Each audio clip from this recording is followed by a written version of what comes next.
আসসালামু আলাইকুম, স্বাগত জানাচ্ছি বিডি চ্যানেল 4 রাতের সংবাদে। সাথে আছে আমি লৌরা চৌধুরী। শুরুতে আলমগীর হোসেন সিটি সংবাদ শিরোনাম।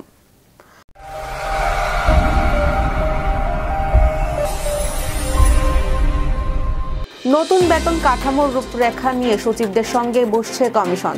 ভৈরবে চালের গুঁড়ার ট্রাকে পাওয়া গেল 240 বস্তা ভারতীয় জিরা, একজন গ্রেফতার। নান্দাইলে মেডিকেল টেকনোলজিস্ট ও ফার্মাসিস্টদের 10ম গ্রেড বাস্তবায়নের দাবিতে মানববন্ধন। ধামরাইয়ে গ্রামীণ ব্যাংকের শাখায় পেট্রোল বোমা নিক্ষেপ। ইউক্রেনে রাশিয়ার ভয়াবহ ক্ষেপণাস্ত্র হামলা, নিহত 10। যুব বিশ্বকাপে বাংলাদেশের প্রথম ম্যাচ ভারতের বিপক্ষে। শুনছিলেন আলমগীর হোসেন সিটি সংবাদ শিরোনাম। এবার সিটি লাইভ বিস্তারিত।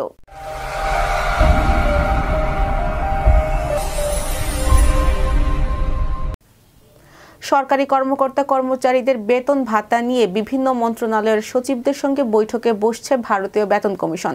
আগামী সোমবার সচিবালয়ে এই বৈঠক অনুষ্ঠিত হবে। জাতীয় বেতন কমিশনের সভাপতি জাকির আহমেদ খান এতে সভাপতিত্ব করবেন। পে কমিশনের পক্ষ থেকে পাঠানো এক বার্তায় এ তথ্য জানানো হয়েছে।